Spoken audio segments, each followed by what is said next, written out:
Jadi ibadah kita itu sekarang perlu di-upgrade kualitasnya. Kuantitasnya mungkin segitu-gitu aja nggak apa-apa, cukup kualitasnya. Sehingga nanti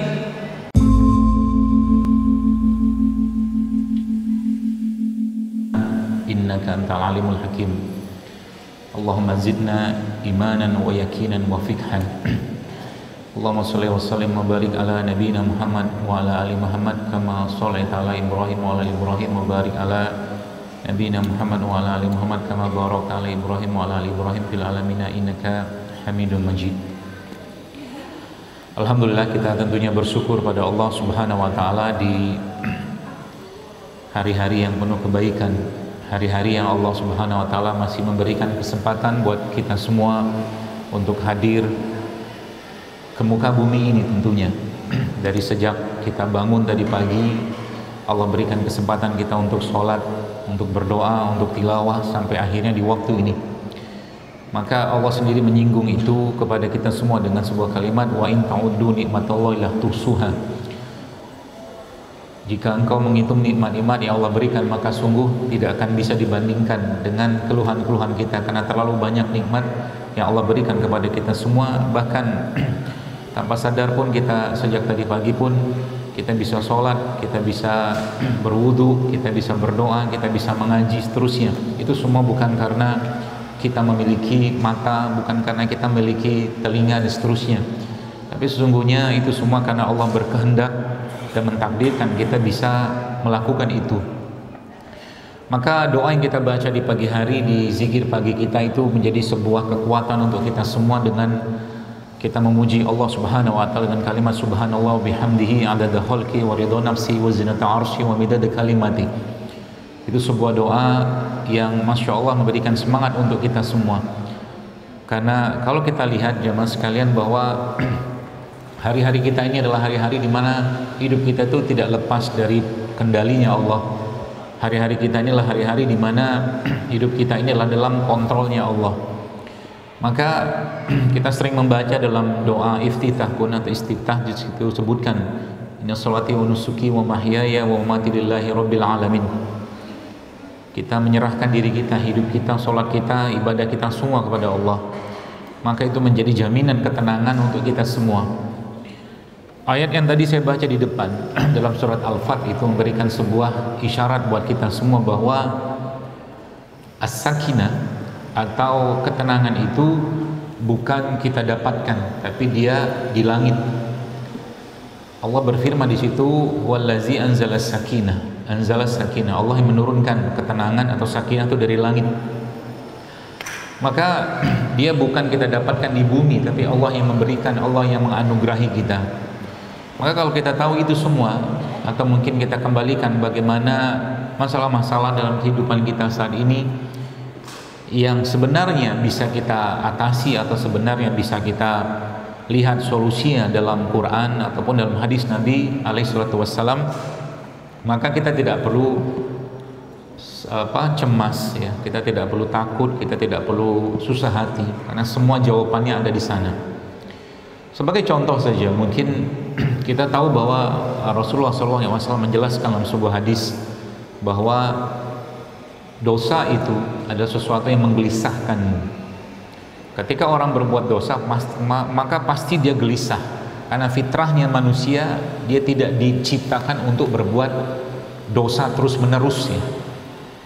Atau mungkin dia tidak bertobat. Kita diciptakan dalam keadaan fitrah yang baik, fitrah untuk menyembah Allah, bertauhid, beriman kepada Allah, sebagaimana Allah bertanya kepada kita, alastu bi rabbikum, bukankah aku Tuhanmu, kata Allah Subhanahu wa taala.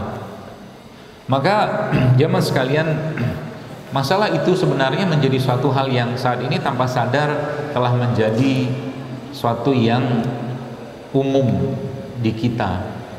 Kalau tadi bahasa saya atau mungkin bahasa Quran Allah menggunakan kata sakinah atau ketenangan, maka sekarang kita lihat banyak orang justru malah bukan tenang tapi cemas, yang disebut dengan anxiety ya, anxiety. Ini semua sebenarnya nanti kita akan bahas, insya Allah, semoga Allah mudahkan, bahwa itu bisa didapatkan. Kita bisa mencari atau mendapatkan solusinya dari Quran, dari hadis Nabi, ataupun dari riwayat para orang-orang soleh zaman dulu. Insya Allah ada semua ya, nanti saya akan jelaskan insya Allah. Sehingga nggak ada yang perlu kita khawatirkan, ya, nggak ada yang perlu dikhawatirkan. Kenapa saya harus katakan ini? Karena banyak orang bahkan kadang-kadang hidupnya bergantung pada hal yang sebenarnya itu tidak jaminan dia untuk bisa hidup atau bisa sehat. Contohnya begini, ada orang ini contohnya saya temukan orang kayak begini, setiap lihat hasil labnya dia cemas. Ada orang kayak begitu, dia lihat hasil labnya, dia lihat hasil pemeriksa ini segala macam. Pokoknya ini kejadiannya juga baru. Ada orang yang ketemu saya, dia bawa hasil lab panjang lebar, banyak sekali hasil labnya. Saya katakan, ya lab silakan saja lab. Cuman kalau Anda menyerahkan hidup Anda pada lab kayak begini, akhirnya hubungan Anda sama Allah tuh makin menipis, nggak tebel lagi gitu ya.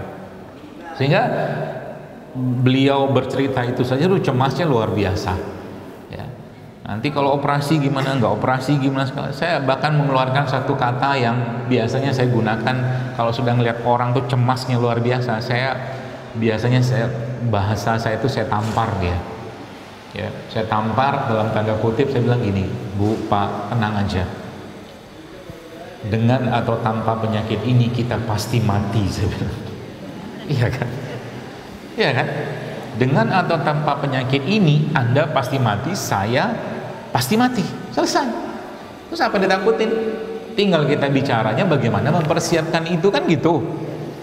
Banyak orang kadang-kadang ini pemeriksaan ini second opinion. Saya bilang, kenapa nggak third opinion? Saya bilang, kenapa nggak sekalian opini ketiga, keempat, seterusnya, yang itu membuat Anda akhirnya cemas terus, nggak selesai-selesai, ya, nggak selesai-selesai. Ya, padahal ngaji yang ngaji, ya, ngaji yang ngaji. Ya ngaji, orang saya lihat orangnya sepertinya ya paham gitu kan, ikut kajian segala macam. Cuman ketika ada masalah kayak begini, kayak putus ya antara yang dipelajari, yang dingajikan itu sama kondisi itu kayak nggak ngelok gitu lah. Sehingga akhirnya cemas aja. Ya, mau kayak begitu hidup terus, saya bilang, ngapain, saya bilang. Ya, nah, insya Allah kita akan bahas nanti supaya nanti hal-hal yang sebenarnya sepele gitu kan, ya, sepele atau mungkin nggak terlalu penting banget, cuman karena was-wasnya itu kuat sekali, itu menjadi penyakit buat dirinya, ya. Nah seperti itulah. Nah, jamaah sekalian yang memuliakan Allah Subhanahu Wa Taala, kita tahu bahwa Allah Subhanahu Wa Taala menciptakan tubuh kita ini, atau menciptakan tubuh kita dan alam semesta termasuk juga syariat yang mulia ini tidak lain tidak bukan dalam rangka menjaga keseimbangan kita, ya, dalam rangka menjaga keseimbangan. Keseimbangan apa? Keseimbangan raga kita, keseimbangan atau mungkin kekuatan iman kita, kekuatan emosi kita, kekuatan hati kita, ya, termasuk kekuatan raga kita. Nah makanya kalau kita sudah mengerti nanti, ya, insya Allah itu nanti sebenarnya gampang sekali caranya mengobati atau mungkin kita memperbaiki diri kita, ya, nggak sesulit yang dibayangkan banyak orang, ya. Kadang-kadang bahkan sering dalam agama, dalam sebuah riwayat Imam Hasan Al-Basri rahimahullah, beliau dalam sebuah kisah atau riwayat itu, beliau memang keseharian itu membuka ruang konsultasi, ya, ruang konsultasi syariat lah gitulah, jadi kayak konsul agama. Datanglah orang pertama ke beliau rahimahullah, Imam Hasan Al-Basri itu. Yang pertama bertanya, "Ya Imam, saya sudah menikah tapi belum ada keturunan." Maka beliau rahimahullah menyebutkan atau memberikan nasihat, perbanyaklah istighfar. Tuh. Datang lagi kedua, "Ya Imam, saya punya usaha tapi usaha saya belum berhasil, maksudnya belum bagus lah sesuai dengan diharapkan." Ya, jawaban beliau juga sama, perbanyaklah istighfar. Ya, ada lagi yang dia mengadukan belum punya pasangan, jawabannya sama, perbanyaklah istighfar. Segitu banyak masalah itu kadang-kadang, ya, kalau kita meyakini solusi dalam agama, ya, itu sudah sangat komplit dan itu bisa melingkupi semuanya, selesai sebenarnya. Cuma masalahnya kita nggak yakin, itu aja. Istighfarnya kita, kata seorang ulama itu masih memerlukan istighfar lagi. Paham ya? Istighfarnya kita itu masih perlu istighfar lagi untuk mengampuni kita yang nggak yakin dengan istighfarnya kita. Tapi kayak begitu zaman sekarang. Ya, sudah jelas, wa qul astaghfiru rabbakum innahu kana ghaffara. Mintalah ampun, perbanyak istighfar, nanti Allah, kata Allah dalam surat Nuh itu kan, akan memperbanyak anakmu, memperbanyak kebunmu, hartamu, begitu janji Allah. Ya, cuma nggak yakin. Ini masalah keyakinan dulu ya. Makanya ini saya pesan kepada Anda ya. Apalagi orang yang kita hidup di zaman materialisme kayak begini, semua kita hitung dengan angka, logika, dan ilmunya kita. Ini masalah sebenarnya pada satu titik. Kenapa? Kadang-kadang kita lupa meletakkan iman kita. Kita lupa meletakkan atau menaruh iman itu pada tempatnya. Ya. Sehingga apa? Sehingga ruang logikanya kita, ruang manusianya kita jauh lebih dominan daripada ruang ketuhanannya kita. Paham ya? Ruang logika kita itu jauh lebih dominan, atau ruang ilmu kita itu jauh lebih dominan daripada ruang ketuhanannya kita. Sehingga apa? Lupa Allah tidak memerlukan sebab untuk mentakdirkan sesuatu. Nah, para sahabat radhiyallahu anhum majma'in, mereka itu Bapak Ibu sekalian, teman-teman sekalian, kadang-kadang, bukan kadang, seringnya mereka meletakkan ruang ketuhanan itu jauh lebih dominan dalam kehidupan mereka daripada ruang pribadi atau ruang manusianya dia. Ini memang butuh kerja keras ya. Contoh mungkin begini, ini satu hal yang sederhana. Sekarang mungkin banyak orang curiga. Kemarin saya nulis, ada, kalau Anda yang baca di Instagram saya itu kan es parut itu kan, ada yang lihat nggak? Ya. Saya makan dulu itu. Yang mana saya masih SD, mungkin yang generasi 80-an kan es parut, kemudian dikepel-kepel pakai tangan bapak gitu. Ingat ya, terus dikasih sirup. Yang senyum-senyum biasanya udah tahu. Kenapa Anda makan itu nggak mencret zaman itu? Bahkan bahagia aja. Betul lah. Saya pun bahagia, hampir tiap hari mungkin kalau ada duit. Ya, karena zaman dulu jajan kita ya, saya ingat banget zaman dulu jajan saya tuh yang SD. Jajan saya tuh Rp50 saat itu. Cukup ya, beli tuh es begituan. Belum lagi yang ada satu lagi tuh yang gulali yang dibentik kayak ayam kokok gitu kan, irup gitu kan. Kita flashback dulu. Kenapa Anda nggak diare? Kenapa Anda nggak sakit? Kenapa kita saat itu makan aja? Padahal kalau sekarang bab pembahasannya tentang gula nggak masuk banget, karena itu kita bukan makan esnya, makan gulanya kan. Tapi baik-baik saja. Kenapa? Curiganya orang zaman dulu sama curiganya orang sekarang gedean sekarang, itu masalahnya. Sehingga apa? Racun hatinya, ya, racun hatinya di makanan tadi itu zaman sekarang dibandingkan dengan racun katakanlah, atau mungkin yang nggak sehatnya di makanan tadi, jauh lebih banyak racun hatinya. Itu masalahnya. Makan aja zaman dulu, ada urusan. Kalau sekarang orang demen banget lihat apa tuh orang-orang perindapan gitu kan. Saya kadang-kadang ketawa aja, lah kita udah ngelakonin kok begituan. Anda pergi ke Jogja sampai sekarang, wallah masih ada jamu cekok loh. Diobok, saya ngeliat video, diobok-obok pakai tangannya, dan orang dengan sukarela, lihat, dengan bahagia membawa anaknya untuk dibuka mulutnya, dimasukin jamunya oleh ibu tadi pakai tangannya. Aman nggak? Aman aja. Sono ya. Kenapa? Karena percaya kan, nggak ada naruh curiga. Itu, ya, nggak naruh curiga sama yang jualnya. Ya kita nih kadang-kadang dikit-dikit curiga, bahasa sekarang kan curigation gitu kan. Dikit-dikit curiga, dikit-dikit curiga, dikit-dikit curiga. Suami keluar sebentar curiga. Enggak. Semua dicurigai, sehingga hidupnya ngapain? Was-was. Padahal cukup dengan kalimat iman, ya, kalimat iman yang dalam bentuk doa atau mungkin dalam bentuk obrolan kita kepada Allah, maka itu selesai. Ya Allah, aku titipkan suamiku kepadamu. Selesai. Mau dia ngapain segala macam urusannya dia. Dia bikin dosa, Anda nggak tanggung. Kan gitu kan? Ngapain Anda mengorbankan atau mengeluarkan tadi toksin-toksin itu gitu loh. Aku titipkan, masuk anak ke pondok, nanti anakku makannya gimana ya, nyucinya gimana ya, semua dipikirin. Akhirnya dulu berat badannya sekian turun gitu kan, mikir suami, semua dipikir. Nah, ibu-ibu kebanyakan begitu ya. Aku serahkan, aku titipkan, oh gitu. Makanya kita perlu belajar tawakal dengan istri Nabi Ibrahim, Hajar alaihissalam, ya kan? Apa kau tinggalkan kami di sini? Apakah kau tinggalkan kami di sini karena Allah? Iya, jawab Nabi Ibrahim. Karena perintah Allah, iya. Maka Allah tidak akan mungkin meninggalkan kami. Selesai. Tapi untuk mengeluarkan kalimat itu tuh nggak gampang. Itu masalahnya. Kenapa? Racunnya itu tadi. Ya, racunnya kita tuh, racun hati kita tuh udah kebanyakan gitu loh. Jadi bawaannya curiga, was-was, cemas, panik. Itu loh. Ya. Nah, kembali ke bab tentang nutrisi ini atau mungkin nutrisinya. Makanya dalam Islam Bapak sekalian, kita perlu seimbang semuanya, dan Allah sudah memberikan isyarat itu kepada kita semua, ya, bahwa jangan rusak keseimbangannya.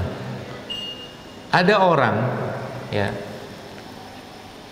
ketika dia sakit, nah lihat nih, ini salah satu, saya coba loncat-loncat terus sehingga nanti baru kita urutkan nanti. Ada orang sakit, misalkan, ya, entah sakit apa, misalkan sakit apa ya, kencing manis lah mungkin, diabetes. Kita nggak tahu yang dibutuhkan, dia udah makannya udah bener, ya, sebulan dia hidup sehat juga lah, tapi kok masih terus begitu, badannya nggak fit. Nah, Anda perlu tahu, jangan-jangan yang dia butuhkan atau dia perlukan itu bukan makanan tadi, ya, tapi yang dibutuhkan bisa jadi pelukan, cinta, kasih sayang, penghargaan, dihormati, dipeduliin, itu yang diperluin, ya. Nanti urutannya nanti nggak nyambung nanti ke sebenarnya apa yang kita perlukan dalam kehidupan untuk menjaga ini, karena memang sebenarnya Anda pakai bab atau mungkin konsep pengobatan manapun di dunia ini, mau pakai Cina kek, mau pakai Arab kek, mau pakai bahkan sekarang Barat juga sama, raga itu, ya, kata atau mungkin nutrisi raga itu, Bapak Ibu sekalian, setahu saya itu nggak lebih dari 20% mempengaruhi kesehatan jiwa seseorang atau kesehatan raga seseorang, nggak lebih 20% setahu saya. Artinya apa? Justru yang lain yang justru harusnya kita perhatikan, ya. Contoh, mungkin ada seorang istri atau suami yang sakit berat gitu kan, bisa jadi mungkin memang dia butuh obat, paham, ya, tapi bisa jadi yang dibutuhkan mungkin ucapan terima kasih dari suaminya atau istrinya atau dari anaknya, ya, atas semua pengorbanannya dia, bisa jadi butuhkan itu. Jarang kan kita lakuin kan, ya, orang tua lagi sakit kita peluk dia misalkan, atau suami lagi sakit, makasih ya sudah menafkahi saya selama ini. Atau mungkin orang tua kita ngomong ke beliau, ya, makasih Mbak, makasih Bu, sudah begitu banyak amal kebaikan yang Bapak Ibu lakukan buat saya, dan Allah lah yang sebaik-baiknya membalas. Mungkin itu dia butuhkan, pelukannya kita. Makanya Allah menyiapkan kulit. Jadi kulit kita ini Bapak Ibu sekalian, ya, dari semua bagian tubuh kita, kulit kita inilah yang paling banyak reseptornya. Reseptor, ya, semua reseptor sebagian besar ada di situ. Ada rasa, ada panas, segala macam, buah fisik atau mekanik atau termal gitulah, semua ada di sini. Ya, makanya kulit itu bahkan apa tuh namanya, kita lihat dari banyak riwayat gitu kan. Kulit itu bisa nge-sense gitu loh, nge-sense sesuatu. Bahkan coba, ini ala-ala agak-agak konyolnya, misalkan ada orang iseng lewat kuburan, misalkan lah. Sebenarnya lewat kuburan lewat aja gitu loh, nggak ada masalah, toh yang dalam kubur nggak bisa keluar. Nah, itu kan, makanya bahasanya konyol-konyolannya. Konyolnya apa? Lewat kuburan tiba-tiba yang bereaksinya apa? Karena ke bahasa kita kan kulitnya apa? Merinding. Ini kan konyol. Ya. Nah, itu kalau saya nih masuk ke babnya nanti. Ya, karena pada dasarnya amalan yang kita lakukan pada Allah ini nutrisi pertama nih. Ya. Amalan yang kita lakukan karena Allah, kepada Allah, untuk Allah itu cuma dua atau mungkin ya, secara umum dua lah yang diinginkan Allah dengan amalan tadi. Ya. Yang pertama apa? Rasa takut kita. Ya, yang pertama. Yang kedua, rasa harap kita. Yang satunya agak ketakutan, yang satunya kebahagiaan. Harapan itu kan kebahagiaan. Itu aja sebenarnya. Tinggal kita mainkan itu. Ya, makanya kalau tadi babnya tadi tentang kuburan tadi, yang merinding tadi, kalau ya kita bisa sampai dan boleh kita minta sama Allah sampai pada titik itu keren. Keren gimana? Kita merinding membayangkan hari kiamat. Kita merinding membayangkan sesuatu yang nggak nyata kan? Nanti dia keluar dari kuburan lah, apalah ini itu segala macam. Nanti ada pocongnya lewat lah, macam-macam lah, yang konyol-konyol lah gitu ya. Nah, ini justru malah nutrisi utamanya, kita sebut dengan nutrisi iman atau nutrisi spiritual. Ya. Jadi Allah sudah menjelaskan. Contoh begini. Saya ambil cuplik-cuplik dari beberapa ayat saja. Allah bilang begini, inna sholata tanha 'anil fahsya'i wal munkar, kan gitu. Sholat itu mencegah perbuatan keji dan mungkar. Artinya ada orang sholat, ya, tapi dia masih mengerjakan perbuatan keji dan mungkar, berarti dua yang tadi saya sebutkan, baik takutnya tadi dan harapnya tadi nggak muncul dalam hatinya, kan gitu. Artinya sholatnya masih sebatas gerakan. Lalu kalau begini, apa harus dilakukan? Apa berhenti sholat? Enggak, terus saja sholat. Terus saja sholat. Tidak usah berhenti. Dan minta ya kepada Allah ya agar dimunculkan itu. Ya. Beberapa riwayat menyebutkan orang-orang soleh zaman dulu ya, bahkan seperti putranya Ali bin Abi Thalib radhiyallahu anhu, Hasan itu, beliau itu ya ketika beliau radhiyallahu anhu itu mau masuk masjid itu merah mukanya. Mukanya merah. Kenapa merah mukanya? Dan orang bertanya, ya Hasan, kenapa engkau mukamu memerah? Kan? Ya. Dia bilang begini, ini kan orang yang bisa bicara dengan bahasa atau kalimat iman. Apa kata beliau? Beliau mengatakan bahwa sebentar lagi aku akan masuk ke rumahnya penguasa langit dan bumi, dia bilang, yang mengendalikan alam semesta, yang memiliki diriku. Kan kalimat kayak begitu tuh tidak bisa didapatkan Bapak Ibu sekalian kalau orang tuh tidak paham ya dengan siapa dia berurusan, dengan siapa dia berhadapan. Bisa ya. Makanya kita tuh ya dalam Quran pun Allah memberikan sebuah doa kepada kita, Allahumma alhimni, Allahumma rabbi habli hukma walhikni bisolihin. Berikan aku hikmah. Hikmah itu untuk apa? Untuk melihat sesuatu itu bukan dengan mata kepala saja, ya, bukan cuman dengan sekedar telinga saja, ya. Yang itu Allah tegur kita dalam Al-Quran. Enggak ada takutnya, enggak ada harapnya, gitu-gitu aja, ya. Itu justru malah yang menjadi poin utama kita kalau kita bicara tentang kalau mau sehat, ya. Nutrisi iman berupa takut dan harap. Ya, Allah singgung dalam Al-Quran, afalam yasiru fil ard fatakuna lahum qulubu ya'qiluna biha aw azanu yasmauna biha fa innaha la ta'mal absar walakin ta'mal qulubul lati fis sudur. Kau berjalan di muka bumi, kata Allah, kau punya hati, dengan itu kau merasa, kau punya telinga, dengan itu kau mendengar. Bukan matamu yang buta, kata Allah, tapi hatimu yang buta. Ya, jadi melihat sesuatu tuh coba lihat ya dengan mata hati kita, sehingga tadi kalau ibadah itu kita lakukan ya, maka yang muncul itu adalah perasaan tadi. Dan ada akhirnya apa? Hal-hal yang sifatnya nggak perlu remeh-temeh itu nggak bisa ganggu kita lagi ya.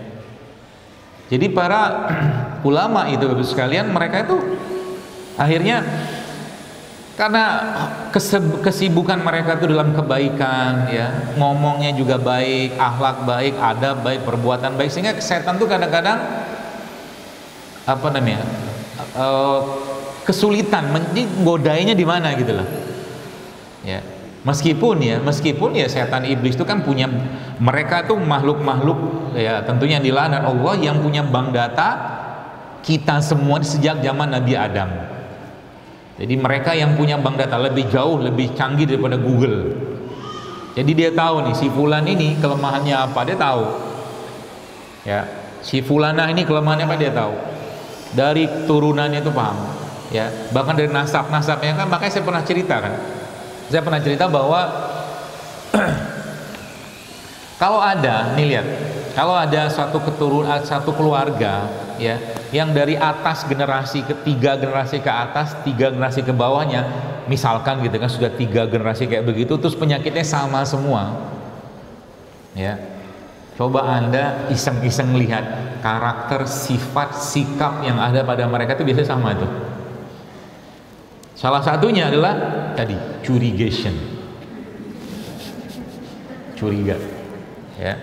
Kenapa saya boleh atau bisa mengatakan ini? Karena memang faktanya begitu. Nabi itu bilang, kan ayat atau hadis ini kan sudah sering banget saya sampaikan. Tubuh itu rajanya, panglimanya hati, kan sudah sering banget kita bahas. Ya, hati itu ngapain dia kalau nggak diasah atau mungkin dia tidak terkendali, dia jadi masalah sebenarnya. Emosi juga sama. Ya. Jadi nanti dilihat, tamat juga tuh yang kena diabetes, kencing manis, apa darah tinggi, kanker, biasanya sama. Ada karakter yang sama itu. Dari mana itu penyakitnya muncul dan diwariskan? Ya, atau ini mohon maaf. Ini di depan, bukan di depan mata saya pernah mendapatkan ya. Jadi mohon maaf ini nggak bagus contoh, tapi saya ceritakan supaya jadi catatan untuk kita perbaiki. Kawin cerai itu banyak. Maknya kawin cerai, ibunya, anaknya kawin cerai juga. Itu penyakit sebenarnya, penyakit, ya. Dan ya tadi penyakit terberat atau terbesarnya itu justru malah penyakit atau racun yang berasal dari emosinya dia. Curiga, dendam, kebencian, buruk sangka, segala macam. Tanpa sadar itu dipelihara, ya. Makanya tadi saya jelaskan tadi di awal tadi bahwa ibadah yang kita lakukan itu salah satu fungsinya adalah membersihkan itu. Untuk kita mengandalkan Allah saja. Contoh mungkin tadi ceritanya ketika seorang istri yang curiga terus sama suaminya, ya siap-siap aja, ya kena masalah raganya kena masalah. Kenapa? Karena memang raga itu menerima limpahan racun itu bukan cuma dari mulut saja. Ini juga iya, ini juga iya. Ya, arti kalau terus dipelihara, kemungkinan besar lah, pasti raganya akan menderita. Ya, itu pesan saya. Jadi ketika kita beribadah itu ya, mau kita sholat, mau kita baca Quran, mau kita sodako, ya, itu salah satu fungsinya adalah tadi membersihkan penyakit-penyakit dalam hati kita. Karena tidak mungkin kita ini nggak ada penyakit hati, nggak mungkin. Saya pun sama, ya, nggak mungkin nggak, pasti ada. Cuman bagaimana kita menjaganya, mengkondisikannya supaya itu tidak dominan sakit hatinya itu. Ya, saya beberapa kali bikin postingan yang berkaitan dengan kayak begini tuh muncul tuh kayak gunung es dia. Ada yang benci sama orang tua, ada yang dendam sama bapaknya, ibunya, suaminya, wah macam-macam. Karena jamaahnya kebanyakan perempuan, yang komen bisa perempuan, bapak-bapaknya nyingkir biasanya. Ya, tapi sama, ya, sama aja. Dalam artian bahwa kalau itu tidak diperbaiki, ya, atau dibersihkan dengan amal ibadah kita, ya, maka justru malah itulah masalahnya atau masalah terbesarnya, ya. Nah, bagaimana aplikasinya supaya kita bisa merasakan itu, ya? Para ulama itu sekalian ketika mereka mengajarkan atau mungkin mempelajari hadis innamal a'malu binniyat itu, ya, maka itu sebenarnya bisa kita aplikasikan dalam kehidupan kita dengan cara apa? Ketika kita beribadah, ya, kita beramal soleh, kita berbuat baik, maka nggak usah buru-buru. Ya, sebelum bahkan kita mengerjakan itu, tenang dulu sebentar, terus minta sama Allah. Ya, minta sama Allah. Mintanya seperti apa? Semoga kita bisa bertawassul dengan itu.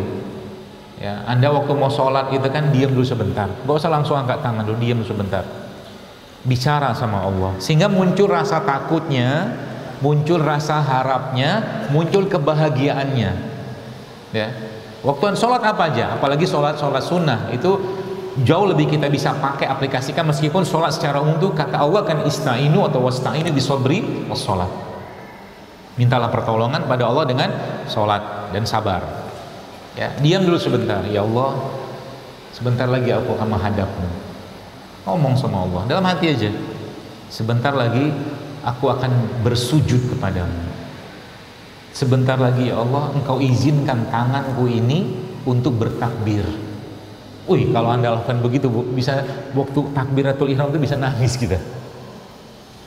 Kenapa saya katakan begini? Karena wallah, bukan karena tangan kita ini yang masih sehat, ya, yang masih kuat otaknya bisa memerintah dari perintah dari otak sehingga dia bersih. Wallah, bukan. Tapi Allah yang berkehendak kita bisa sholat saat itu. Sehingga sholat itu bermakna. Ya, sholat itu punya power untuk kita. Sehingga sholat itu sebagaimana Allah menyebutkan tadi, dia mencegah perbuatan itu bisa bekerja. Jurus itu atau katakanlah resep dari Allah itu untuk kita. Takut kita. Ya. Biasanya problem kayak begini nih, ya, banyak terjadi di orang-orang usia 40 tahun ke bawah, ya. Karena salah satu yang disampaikan oleh Rasulullah dan disebutkan dalam Al-Quran, doa orang yang sudah 40 tahun ke atas itu, ingat ya, dalam surat Al-Ahqaf itu, Rabbi auzidni an ashkura ni'mataka allati an'amta 'alayya wa 'ala walidayya wa na'amal sholihan tarda wa asli fi dzurriyyati inni tubtu ilaik wa inni minal muslimin. 40 tahun sudah matang dia. Itu. Jadi ibadah kita itu sekarang perlu di-upgrade kualitasnya.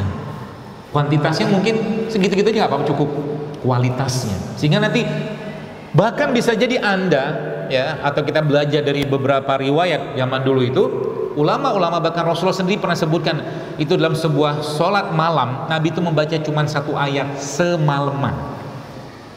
Satu ayat. Itu jadi ulang terus. Ya. Nah, ini supaya apa? Muncul tadi itu khauf waroja tadi itu. Ya, takut dan bahagia karena berharap dengan Allah itu. Ya. Jadi nanti tidak apa-apa lamain, apalagi Anda sholatnya sholat sunnah. Waduh, itu lebih seru lagi tuh. Lamain sujudnya. Lamain sujudnya, termasuk di sholat itu ada beberapa waktu kita, ya, untuk kita atau mungkin waktu mustajab untuk berdoa kepada Allah. Salah satunya kita tahu kan di sujud. Beberapa ulama menyebutkan itu nggak boleh kita membaca selain bahasa Arab atau bacaan sholat di situ, atau mungkin doa-doa dalam bahasa Arab. Di luar itu nggak boleh, tapi beberapa membolehkan. Ya, kalau seandainya Anda milih yang tidak boleh, tidak apa-apa.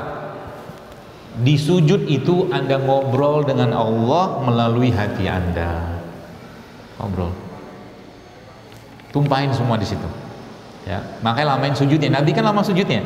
Bahkan ulama-ulama, ya, seperti Sufyan As-Tsauri ini, ya, salah satu tabi'in itu sebutkan dia tidak pernah, ya, atau dia memperlama sujud. Bakal beliau ini dikenal sebagai apa ya, as-sajjad, sehingga saya, ya, memang tukang sujud bahasa kita lagi gitu.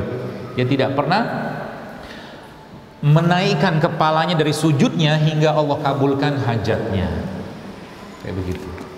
Ya, itu misalkan contohnya. Ya. Kemudian apa lagi? Yang kedua, doa atau mungkin sebelum salam. Jadi sebelum salam itu salah satu waktu yang mustajab untuk berdoa. Doa apa saja. Ya, selama ini kan kita doanya kan Allahumma inna a'udzubika min azabil qabri wa min fitnatil masih dan seterusnya. Ya. Tapi doa yang lain boleh nggak? Boleh. Doa urusan dunia boleh nggak? Boleh, nggak masalah. Tapi pakai bahasa Arab. Ada belajarin doanya. Ya, seperti itu. Jadi ini nutrisi, justru malah nutrisi yang paling utama. Ya. Jadi semua ibadah yang kita kerjakan itu Bapak Ibu sekalian, itu sebenarnya caranya Allah untuk menguatkan raga kita.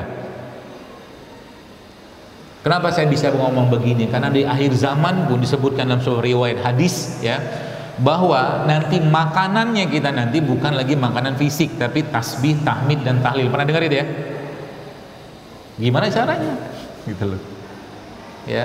Tapi begitulah yang Allah sampaikan, ya. Karena memang justru malah ketika raga ini ya, atau mungkin iman kita itu dalam bentuk ibadah atau amal soleh itu kita kerjakan dengan baik, Bapak Ibu sekalian, maka raga tuh ngikut aja sebenarnya.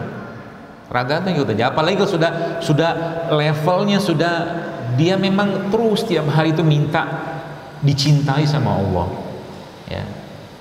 Doa yang kita sering dengar, Allahumma inni as'aluka hubbak wa hubba ma yuhibbuk, seterusnya. Ya. Tuh. Itu yang pertama. Nah, yang kedua,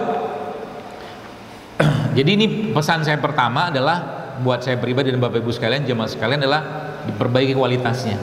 Jadi bisa jadi Anda cukup, mungkin ya, kalau saya merasa bisa jadi kita cukup 2 rakaat aja sholat tahajudnya, 1 witir, tapi lamanya minta ampun. Ya. Anda bisa baca Quran ya, pakai Quran kalau nggak hafal ya, Quran yang gede ya, atau pakai handphone juga boleh. Jadi 1 rakaat itu bisa jadi Anda baca 1 juz, sehingga apa? Di situ nanti kita merasakan berlelah-lelah untuk Allah, itu nikmatnya luar biasa. Ya. Sehingga nanti apa?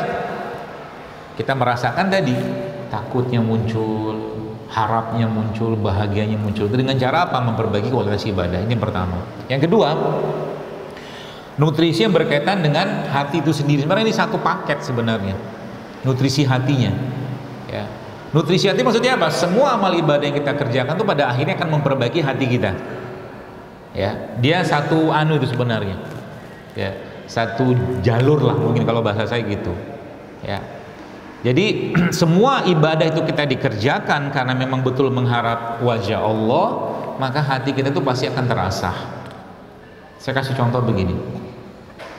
Para ulama menyebutkan, Bapak sekalian, ketika ini bukan hadis setahu saya, tapi mereka menyebutkan bahwa salah satu cara kita kan, semua kita pasti pernah merasa gundah, gelisah, khawatir, was-was segala macam, ya.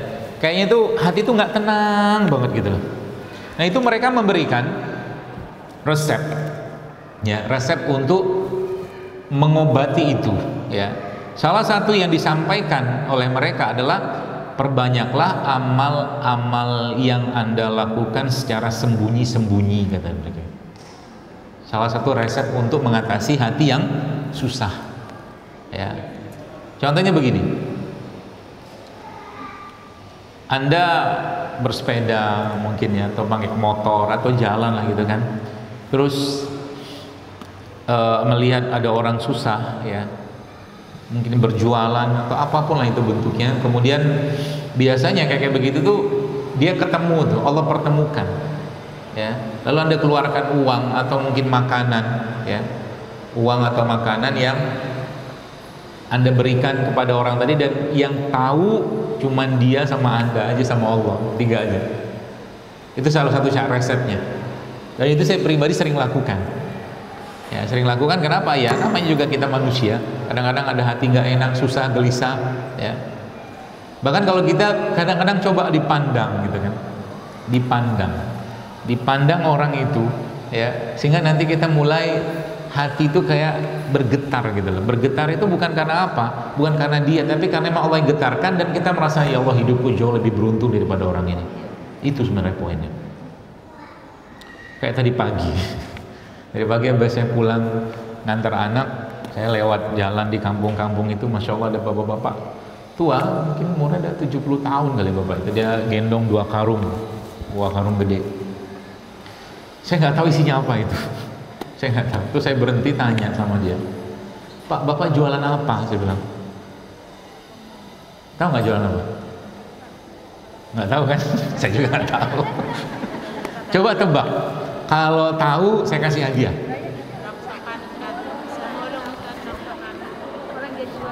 Karung putih, karung goni ya kayak gitulah. Bukan goni tapi karung plastik putih itu, ada 2 dia bawa, pakai dipikul sama dia.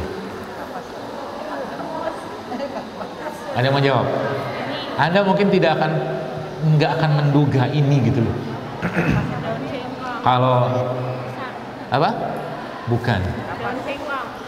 Hah? Daun singkong. Daun singkong. Satu lagi deh, ada nggak? Apa Bu? Rumput. Enggak. Nggak ada yang bisa nih kayaknya. Ada nggak jawab sana? Hah? Lontong. Makan masa lontong. Oh bukan. Bapak itu kelamaan jam 10. Kelamaan. Iya. Bapak tuh jual abu gosok. Hampir bener tadi. Arang, tapi ini abu gosok. Saya bilang ya Allah. Saya ngeliat itu tuh, masya Allah gitu ya. Anda tahu dia jual berapa? Subhanallah. Satu kantong itu dia jual 1.000. 1.000. Saya bilang ya Allah, luar biasa Engkau memberikan rezeki kepada orang ini gitu loh. Allah masih kuatkan jalannya, kakinya untuk bisa mencari nafkah kayak begitu ya. Terus saya mikir, ada beberapa kali saya ketemu lagi orang kayak begitu, bapak-bapak sol sepatu gitu ya. Bapak ada dari pagi sampai siangnya, saya katakan ketemu siang atau asar dapat berapa duit, saya bilang 15.000. Terus duitnya diapain? Tadi buat makan. Terus buat istri anak di rumah gimana? Senyum aja dia. Nah, gitu.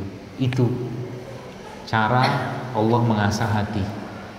Ya, makanya saya tuh punya teman ya, dia kayak dia cerita ke saya gitu kan. Jadi ternyata emang ketika kita sering berinteraksi ya dengan mereka ini tuh memang hati kita tuh terasanya luar biasa. Ya, terasa banget. Siapapun Anda kalau bisa saran saya Anda kerjakan dengan tangan Anda sendiri. Itu lebih top. Anda akan gampang banget terenyuh hatinya karena gampang tergetar, gampang recovery. Kenapa? Udah nggak ada keras-kerasnya lagi hati itu ngeliat kayak begini. Apalagi yang kita biasa, alhamdulillah Allah kasih rezeki bisa makan enak. Kadang-kadang coba mikir, banyak orang yang bisa makan loh. Ingat kayak begitu. Ya. Itu salah satu caranya. Dan amalan-amalan kayak begini Bapak-Ibu sekalian, ya bahkan disebutkan dalam beberapa riwayat itu punya efek yang luar biasa. Kita tahu, nah nih, saya includekan ke urusan makan ini ya.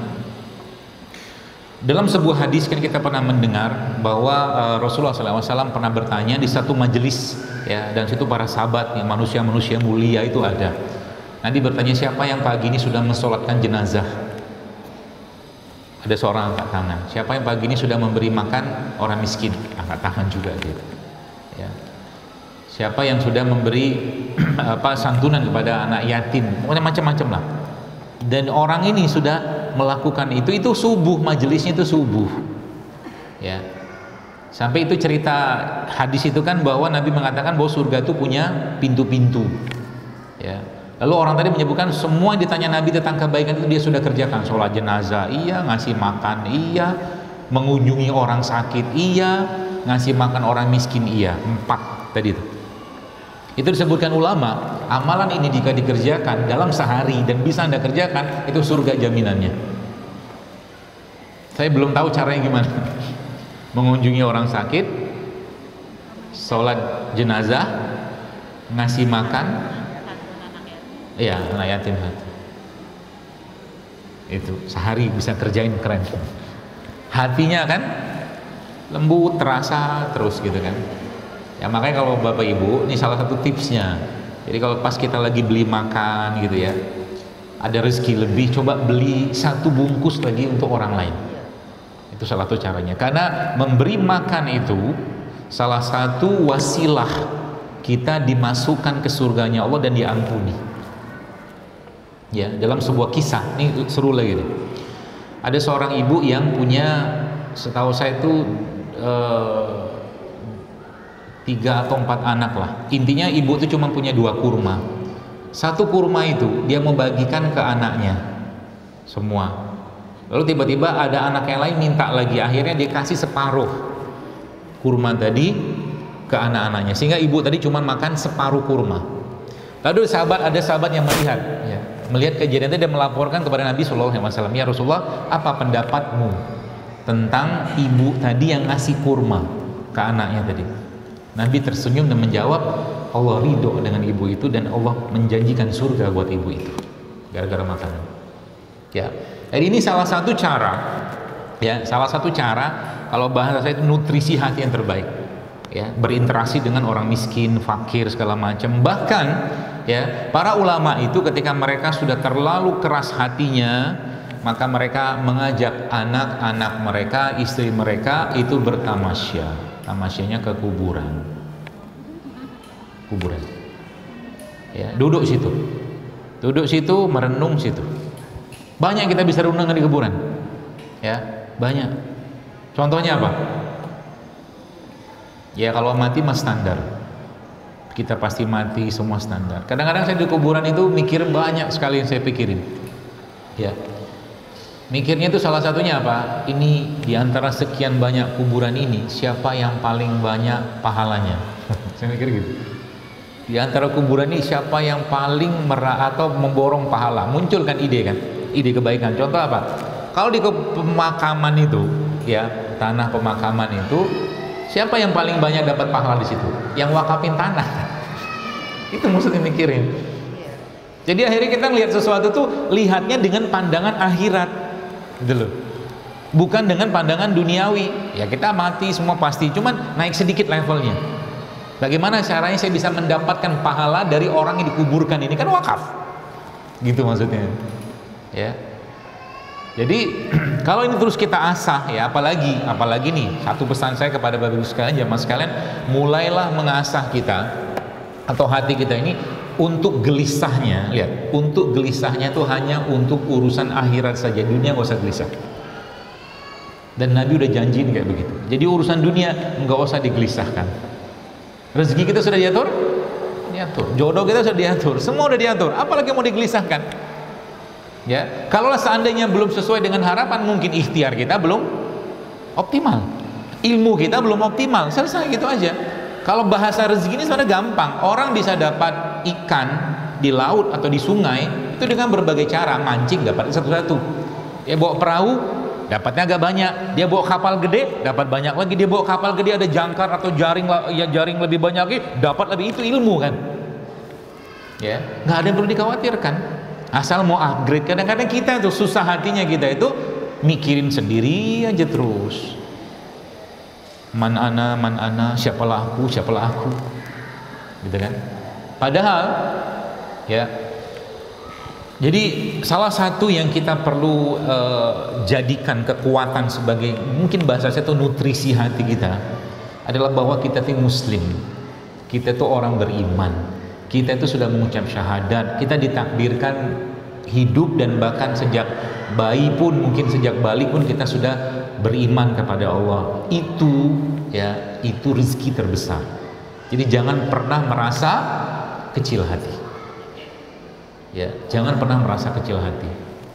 Ya, makanya kalau kita lihat zaman dulu, di zaman dulu ya para khalifah-khalifah itu ketika ada kaum muslimin diganggu, kalimat yang mereka sampaikan kepada musuh-musuh Islam saat itu tuh kan kalimat yang kalau dengarnya aja udah ketakutan kita, orang-orang kafir itu.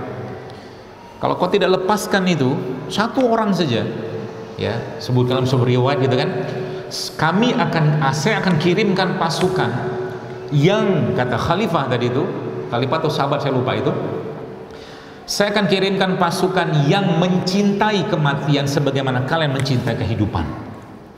Wah, keren kan? Itu izahnya tuh ada. Jadi Muslim itu, orang kita beriman itu harus ada izah. Supaya hati itu kuat gitu loh. Hati itu kuat. Jadi hati itu nggak mampu, nggak mudah diobok-obok. Ya, masalah dikit, baper. Hatinya tuh lemah rapuh. Ya. Maka minta dikuatkan sama Allah. Dengan cara apa? Banyak doa. Ya, ibadah, amal soleh, tadi berinteraksi dengan fakir miskin, yatim segala macam, itu memuahkan hati semua. Yang sebenarnya itu kan ibadah, amal. Ya, nah itu yang kedua. Nah yang ketiga, ini yang kaitannya dengan emosi, nutrisi yang kaitannya dengan emosi. Jadi kita tuh perlu memberikan mengasup ya, emosi atau perasaan atau emosi yang itu memberikan kekuatan pada kita. Nah, saya ceritakan sebuah riwayat ya, ini kaitannya dengan emosi nih ya. Jadi dalam sebuah riwayat ya, yang ditulis oleh seorang ulama namanya tuh Wahab bin Munabbih ya. Beliau rahimahullah menyebutkan bahwa dalam keluarganya Nabi Daud alaihissalam ya, disebutkan ada tertulis sebuah hikmah. Nah, ini catat baik-baik ya. Ini Anda terapkan nanti dalam kehidupan sehari-hari supaya nanti emosi kita apa itu terkontrol dan baik dan kita happy aja.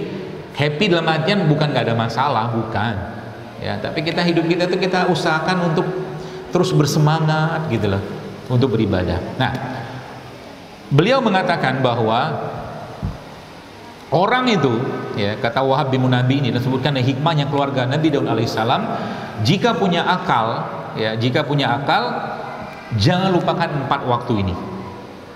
Jangan lupakan 4 waktu ini, kata Wahab bin Munabbih. Ya, yang ini menjadi hikmahnya keluarga Nabi Daud ya. Seperti itu. Nah, yang pertama sebutkan di situ adalah sa'atun yumajidiha rabbah. Waktumu untuk bermunajat kepada Allah. Itu waktu yang pertama. Ya, waktu kita bermunajat kepada Allah Subhanahu wa taala bentuk ibadah, ngobrol. Jadi sekali-sekali, bukan sekali, kalau bisa ya, saya sarankan kita sama Allah jangan formil banget ya. Allah tuh sebenarnya lebih suka kita bermanja-manja, beneran ya. Allah lebih suka. Berarti nggak doa-doa Quran tuh nggak bagus? Oh bagus, cuman kalau Anda bisa ngobrol dengan Allah dalam bentuk doa, itu jauh lebih Allah senangin daripada yang lain. Jadi dia seperti mengungkapkan, ya Allah, aku pengen ngobrol. Gitu loh.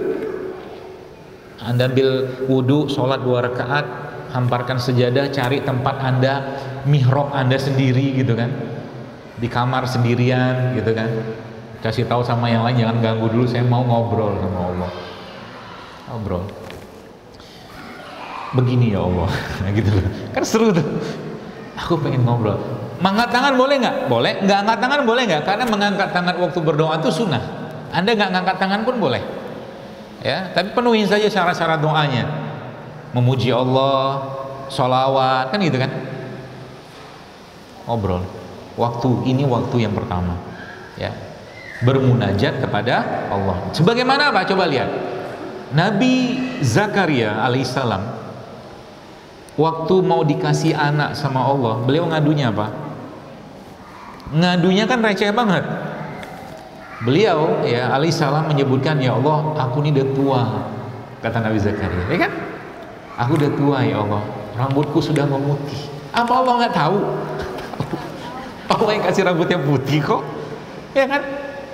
Terus tulangku sudah keropos ya Allah. Apa Allah nggak tahu? Jauh lebih tahu. Tapi itu bentuk manjanya Nabi Zakaria kepada Allah. Contoh nih, yang misalkan yang belum punya keturunan, misalkan, atau belum punya jodoh. Ya Allah, nih hari ini udah nambah lagi umurku ya Allah. Masa nggak ada teman tidur, nggak ada teman bareng ibadah, nggak kasihan sama aku ya Allah, gitu loh. Contohnya, ya. Atau mungkin yang pengen punya anak gitu kan, dia ngomong, ya Allah nih hari ini sudah 43 ya Allah, gitu. Udah 44 umurku ya Allah, atau 50. Nabi Zakaria kan waktu dapat anak kan 90 tahun umurnya. Ya, ngobrol aja. Nah, ini waktu yang pertama, berkaitan dengan cara kita nanti emosi tadinya. Nah, jadi perbanyak waktu itu. Yang kedua, sa'atun yuhasibu fiha nafsahu.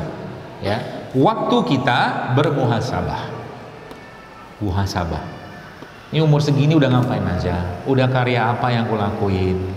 Sudah berbuat apa untuk agama Allah, untuk keluarga, gitu loh. Jadi kita bermuhasabah, ya.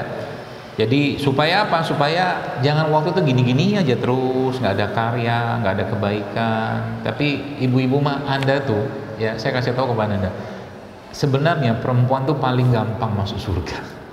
Serius, paling gampang. Ya, tapi paling gampang juga masuk neraka. Ya, beberapa riwayat sebutkan, Nabi pun sudah menyebutkan dia di rumah menjaga suami, mengurus anak, menjaga kehormatan suaminya, menjaga harta suaminya, dan menjaga kehormatan dirinya. Dia bisa masuk pintu surga, masuk surga di pintu mana saja, semudah itu. Benar, tidak mudah, karena kan ada yang ngintip Anda. Setan iblis itu. Ya. Ya, makanya Nabi menyebutkan lagi, ya, bahwa penghuni neraka terbanyak. Ini kan sebenarnya kalimat ini nggak enak buat kita dengar, gitu.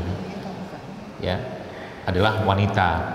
Tapi Nabi sebutkan di situ solusinya apa supaya wanita tadi tidak masuk. Kata Nabi gitu kan, memperbanyak istighfar sama memperbanyak sedekah. Begitu penasihat Nabi kepada para wanita.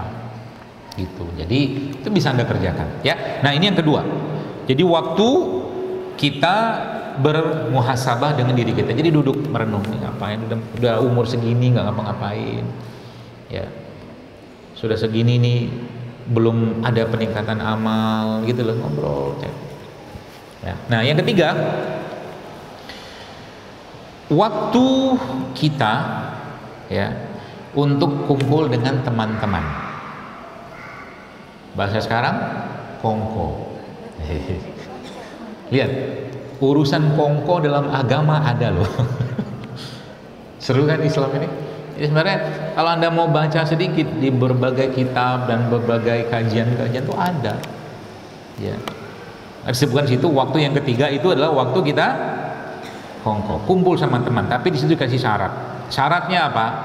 Syaratnya adalah carilah teman yang tidak hanya pandai memuji, tapi juga bisa menyebutkan kurang dan cacatnya kita untuk kita perbaiki. Cari temannya kayak begitu. Ya, wah kamu cantik sekali hari ini, kamu ganteng sekali, kamu begini, kamu puji terus. Ya, nah itu teman yang tidak masuk di sini. Ya, syarat yang pertama. Ya, jadi syarat yang kedua adalah teman yang jujur dengan dirinya dan diri kita juga. Nah, itu syaratnya. Itu yang waktu yang ketiga. Ya. Nah, waktu yang keempat ini yang menarik. Ya, waktu yang keempat. Sebutkan di situ bahwa waktu yang keempat adalah waktu untuk menikmati kita dan diri kita. Bahasa kita apa? Me time. Me time. Jadi kalau Anda sukanya apa, tapi ada syarat. Tapi di syarat di situ diberikan syarat. Syaratnya apa? Syarat pertama, dia harus halal. Ya, syarat kedua dia harus indah dan lezat. Kalau makanan lezat, indah gitu. Kasih syarat dan nggak berlebihan. Ya. Jadi itu ada 4 waktu. Nah, yang menariknya, ya, yang menariknya apa? Kan ada 3 tadi, ada 4 kan? Ini kaitannya dengan emosi masalahnya. Ya. Jadi waktu yang keempat ini atau bahasa kita tadi apa? Me time itu justru waktu terakhir ini, Bapak Ibu sekalian, jamaah sekalian, waktu yang membantu kita untuk beramal dan optimal di 3 waktu yang di atasnya. Paham ya? Jadi justru malah me time itu membuat kita bisa beroptimal atau beramal dengan lebih baik lagi di 3 waktu yang tadi di atas itu. Ya. Makanya bisa jadi kita tuh perlu keluar aja sebentar. Ya. Ketemu teman, boleh nggak? Boleh aja. Ya. Atau mungkin Anda apa tuh namanya sukanya jalan, udah lama nggak jalan, minta izin sama suami, yuk jalan yuk. Ya. Jalan kemana? Ke pasar boleh. Kemana? Jangan ke kuburan pula. Ya, yang seruan dikit lah. Ya, itu. Jadi waktu yang keempat ini. Nah, dalam konteks penyakit juga sama. Tadi saya jelaskan di awal tadi. Sebenarnya bisa jadi yang dibutuhkan tuh adalah nutrisi yang kaitannya dengan emosi tadi. Me time-nya dia dihargai, dipeduliin, dihormati, diterima kasihin gitu loh. Ya, karena selama ini dia nggak dapat me time-nya. Ya, nggak dapat me time-nya. Jadi me time ini boleh kita sering-sering lakukan, boleh, asal jangan berlebihan, halal, baik, lezat, nikmat gitu. Jadi contoh, Anda misalkan, tapi jangan meletakkan hidup Anda pada kebiasaan ya. Ini yang biasanya saya larang banget. Contoh, saya tuh kalau pagi nggak ngopi pusing saya. Ini kacau nih orang ini. Ya. Yang bagus gimana? Kalau pagi ada kopi, ngopi, alhamdulillah senang. Nggak ada kopi, minum teh. Nggak ada teh, minum air putih. Nggak ada air putih, puasa saya. Selesai. Jadi hidup itu easy going aja terus. Ini kadang-kadang meletakkan, wah kalau saya nggak ketemu itu, kalau begini begitu segala macam, wah gitu aja terus hidupnya. Ya, nggak boleh. Ya. Jadi kita harus punya prinsip di situ. Ya, jadi me time ini Anda nanti cari. Mungkin Anda sudah lama tidak me time. Atau yang sakit ini, ya, karena apakah orang gini? Bisa jadi ya, contoh nih, saya pernah cerita di sini juga. Seorang ibu ya yang sudah punya anak, yang sudah keluarga dan sudah pindah dari rumahnya dia misalkan, umumnya itu kan senengnya itu nginepnya atau tinggal di anak pertama biasanya ya. Tapi ya ada waktu dia harus tinggal di anak nomor sekian-sekian yang sebenarnya dia nggak terlalu dekat gitu kan. Ini wajar saja dalam agama. Bahkan kita tahu Nabi Yakub saja lebih cinta Nabi Yusuf. Wajar, nggak masalah gitu kan. Nah itu ya bisa jadi masalah buat si ibu tadi secara kesehatan ya, bisa jadi masalah ya. Saya beberapa waktu belakangan ini sering banget dapat orang-orang yang penyakitnya itu sebenarnya bukan penyakit fisik menurut saya. Ini kayak kurang jalan-jalan ini orang, saya bilang ya, kurang me time. Ya. Kurang ngobrol, kurang apa, kurang ini segala macam, gitu-gitu aja sebenarnya kan. Masalah itu bukan dia makannya sehat, bahkan sering puasa, coba sering puasa, kadang-kadang puasa sama sahur pun nggak makan banyak, coba apalagi jangan-jangan nutrisi yang ini yang dia perlukan, paham ya? Jadi jangan semua tuh kita merasa wah nih harus minum madu nih, belum tentu. Bisa jadi dia diajak pergi ke peternakan madu, itu jauh lebih bahagia buat dia. Atau mungkin pergi ke pantai, macam-macam lah, tiap orang kan punya kegemaran masing-masing ya. Saya kemarin ditanya sama istri saya, dia panggil saya kan abang hobinya apa? Sekian tahun nikah nggak tahu hobi suaminya apa.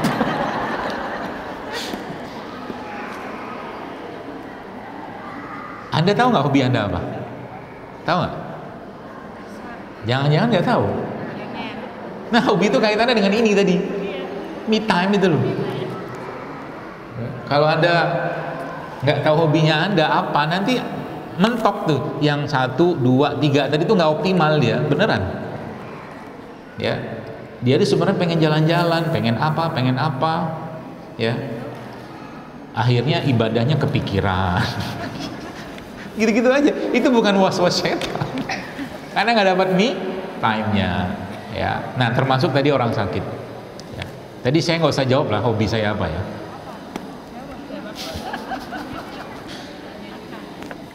Hobi saya apa ya? Man arafa rabbahu faqad arafa nafsahu. Barang siapa ingin mengenal Tuhannya, maka dia harus mengenal dirinya. Katanya begitu. Jadi harus tahu. Sehingga nanti apa? Anda itu bisa Anda selipkan dalam doa-doa Anda atau doa-doa kita. Ya. Hobi saya itu bertemu orang. Hobi saya itu ngobrol tentang kebaikan. Kayak begini nih. Ya. Ketemu ibu-ibu, bapak-bapak di sini tuh buat saya tuh bahagia. Ya. Karena kan wallahu alam dari berapa yang hadir di sini gitu kan, ada satu aja misalkan ibadahnya lebih baik gitu kan saya dapat pahala. Nah itu begitu ceritanya. Jadi kita itu ya mulai berpikirnya itu hari-hari kita itu kira-kira apa yang saya bisa lakukan kebaikan hari ini untuk orang lain gitu loh mikirnya. Anda tahu, pasti tahu lah, Mesir tahu ya? Tahu kan? Udah pernah ke sana? Belum, sama. Sekarang saya tanya, Siapa orang yang paling banyak pahalanya dari amal ibadahnya orang Mesir? Siapa? Tahu nggak?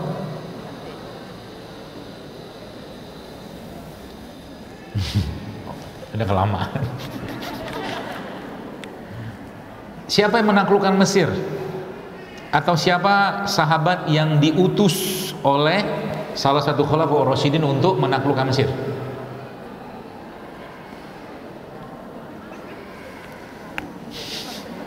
Nggak tahu, nggak apa-apa, nggak dikeluarin kok. Amr bin As radhiyallahu anhu. Maka Amr bin As yang diutus saat itu oleh Umar bin Khattab, ya, seingat saya, untuk menaklukkan Mesir, untuk membawa pesan-pesan Islam. Maka yang paling panen pahala siapa? Amr bin As. Amr bin As. Umar bin Khattab juga panen pahala. Siapa yang panen pahala dari Umar bin Khattab? Siapa yang mengislamkan Umar bin Khattab? Naik lagi kan, tek gitu loh. Ya. Jadi sahabat-sahabat yang 10 dijamin masuk surga itu, setahu saya, itu sebagian besar yang mengislamkan itu adalah Abu Bakar As-Siddiq radhiyallahu anhu. Jadi pahala mereka semua itu Abu Bakar yang dapat. Maka kata Nabi SAW apa? Ini menarik. Ini buat semangat untuk kita ya. Kalaulah iman umatku ini ditimbang, semua umatku dari zaman Nabi sampai sekarang ditimbang, dibandingkan dengan iman Abu Bakar, maka lebih berat imannya Abu Bakar As-Siddiq radhiyallahu anhu. Masya Allah. Gitu loh.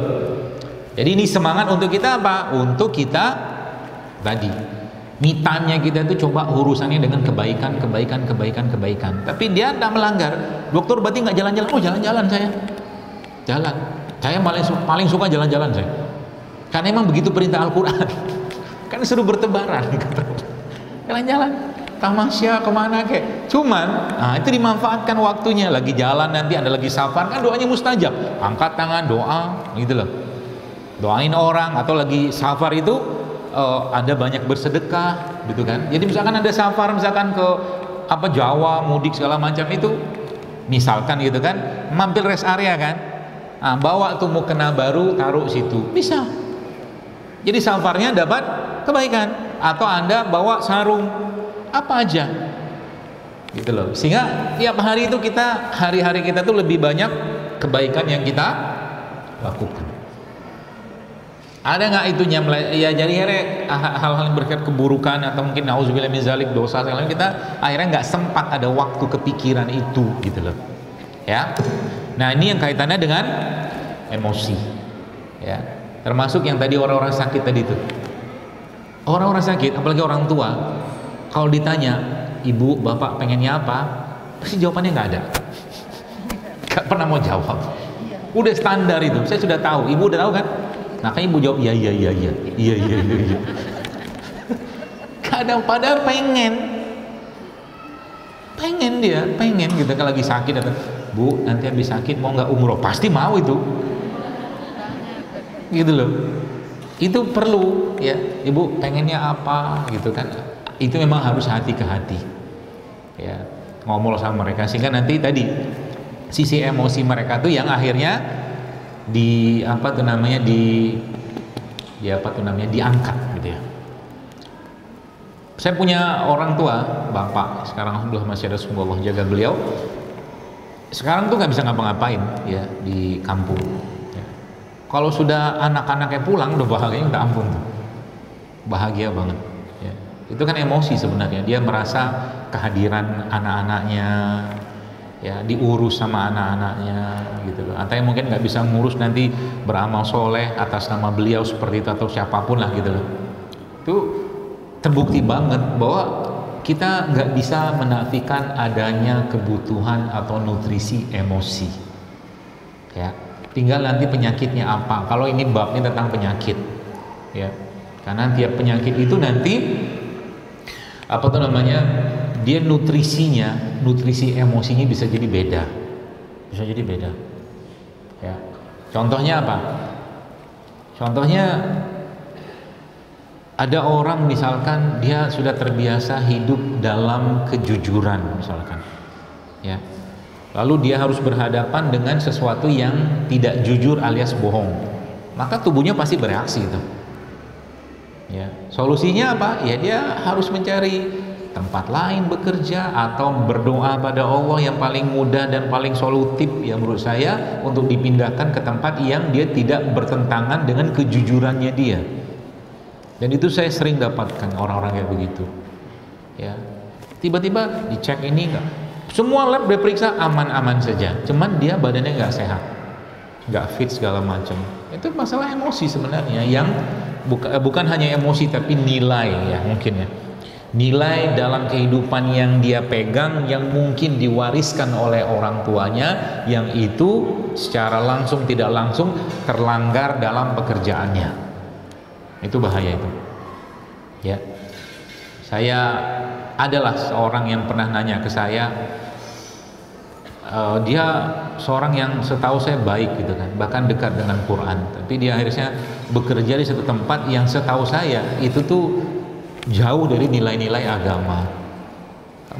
Saya bilang, Anda perlu istiqoroh mungkin, saya bilang, karena jangan sampai Quranmu, bahkan hafal Quran setahu saya ya, jangan sampai hafalan Quranmu itu tergerus dengan polusi dunia kayak begini, dan emosimu tertindas gitu kan, terzolimi ya. Ingat saya bilang tadi bahwa racun emosi itu jauh lebih powerful daripada racun fisik ya.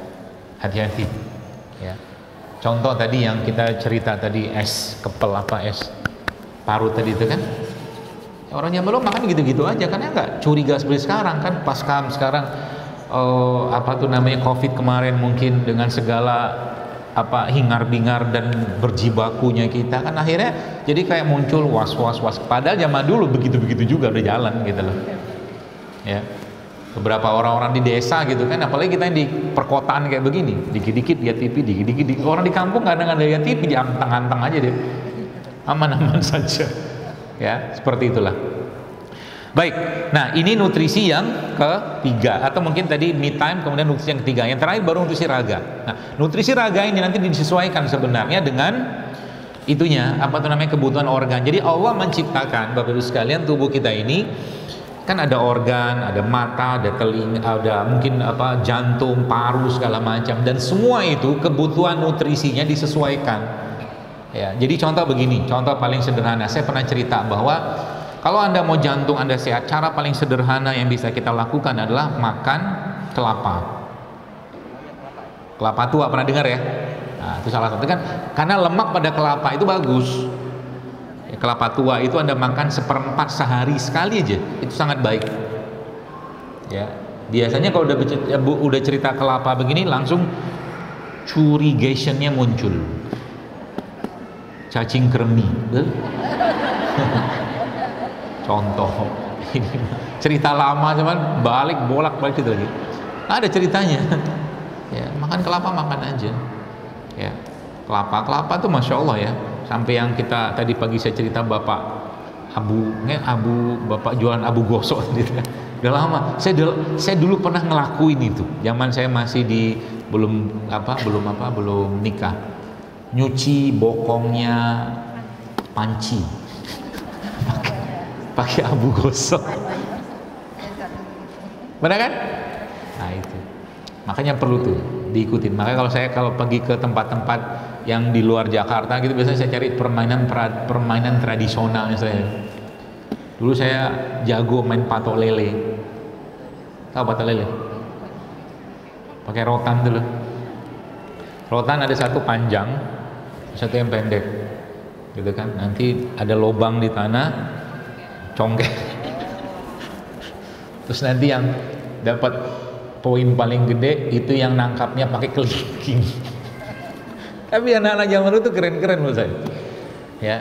Makanya saya kemarin udah lihat di TV, sekarang mulai dibikin beberapa permainan kayak begitu. Jadi main seperti main benteng-bentengan, tapi dibikin dalam satu ruangan, loncat-loncat pakai besi segala macam gitu. Nah itu, jadi apa tuh namanya, nutrisi tadi ya. Nah tadi ada misalkan kayak lemak. Kalau yang 3 tadi Anda sudah penuhin, Bapak Ibu sekalian, jamaah sekalian ya, Maka yang keempat ini sebenarnya dia sudah aman-aman saja sebenarnya, relatif aman. Ya. Dan kita akan paham, ya apalagi orang sudah menjaga imannya, menjaga hatinya. Contoh ya, orang yang lebih merasakan kenikmatan dalam berpuasa, dia akan lebih mencintai berpuasa daripada makan, kan gitu. Nah, turun lagi tuh. Kalau dia sudah merasakan kenikmatan makanan dan itu dibungkus atau dipagerin dengan keimanan, maka makanan pun dia akan pilih-pilih. Halal, thayyib, gitu-gitulah, ya. Nah, yang bab di bawahnya lagi itu justru malah yang turun urusan makanan tadi, udah yang dimakan nggak bener, nggak sehat, berlebihan pula. Jadi itu levelnya kayak begitu nanti, ya. Jadi kalau kita sekarang masih berada yang di fase pertama, udah makannya nggak beres, berlebihan pula, ya, naikin ke level berikutnya, ya, makannya diperbaikilah, mulai makan yang sehat. Emang ketawa-ketawanya biasanya yang pelakunya, cengar cengir gitu kan. Ini contoh nih, kalau saya nyontoh, ada satu buku saya beli kemarin tuh, judulnya, sebelumnya saya beli buku judulnya Atomic Habits. Yang terbaru saya beli buku lagi judulnya Tiny Habits. Tiny, kebiasaan tipis teman bahasa kita. Tapi inti buku itu apa? Ini kalau seandainya Bapak sekalian ya, kita bisa menerapkan sunnah-sunnah Rasulullah SAW keseharian kita, jauh lebih powerful daripada buku ini. Beneran. Kenapa? Nabi sampai mengatakan, ya, contoh nih, Anda biasa sholat duha 4 rakaat, ya, rutin, sudah bertahun-tahun, ya, atau tahajud bertahun. Kemudian karena uzur, niat kebiasaan ya, karena uzur Anda tidak bisa mengerjakan sholat duha atau sholat tahajud tadi, maka Nabi menjelaskan bahwa dia tetap akan dapat pahala. Keren kan Islam? Urusan kebiasaan itu diatur dalam agama, ya. Makanya bicara tentang tiny habits, ya, kata itu saya bilang itu rumusnya lumayan bagus menurut saya. Jadi rumusnya dia pakai itu, setelah ini maka saya akan, setelah ini kebiasaan awalnya, ya, maka saya akan itu tambahan kebiasaan berikutnya. Contoh ya, setelah saya sampai ke rumah dan mengucapkan assalamualaikum, saya akan merapikan sendal di depan rumah yang berantakan. Itu tiny, hal sederhana, tapi bisa mengubah diri kita menurut mereka. Dan kalau itu disematkan niat lillahi ta'ala, maka jadi pahala, gitu loh, ya. Nah, kembali ke ini tadi Bu sekalian, ke nutrisi tadi, ya. Maka tadi lemak, kita bicara jantung, ya. Bagaimana caranya? Ya, bagaimana caranya? Ya, cari konsumsi, pelajari lemak-lemak yang baik itu apa.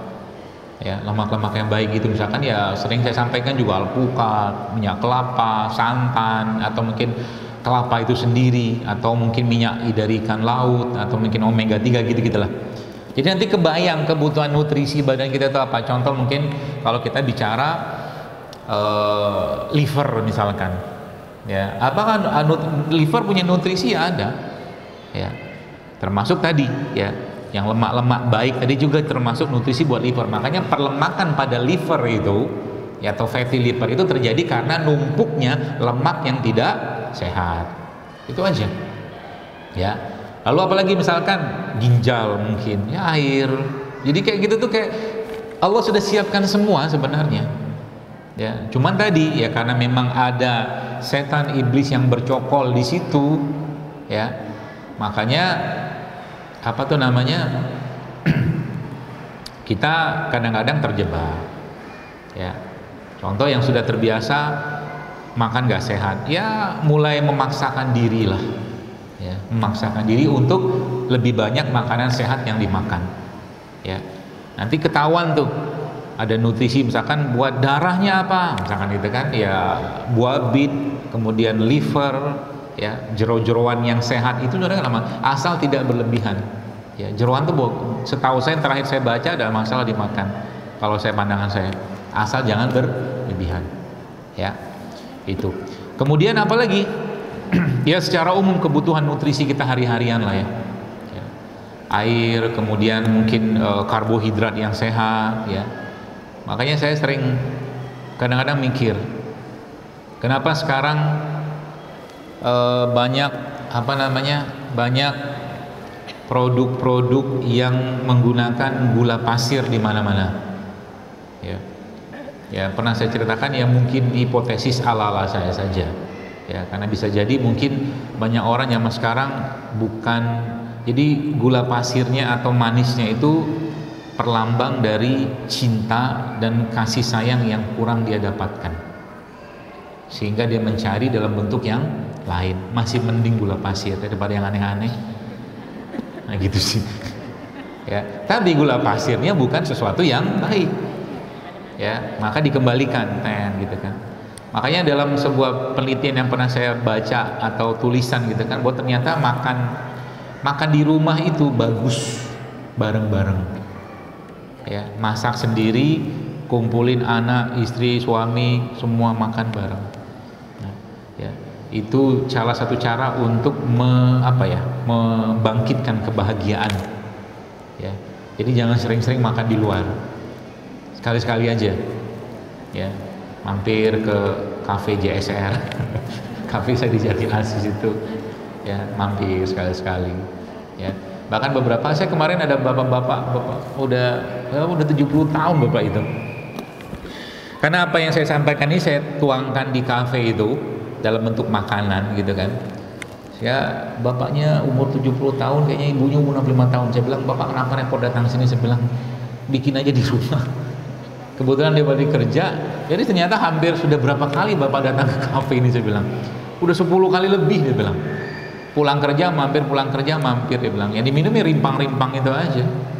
Ya, padahal situ saya sudah tulis gede-gede, mau contek di rumah bikin aja. Ya, tapi ternyata lebih banyak yang pengen ke sana. Ya.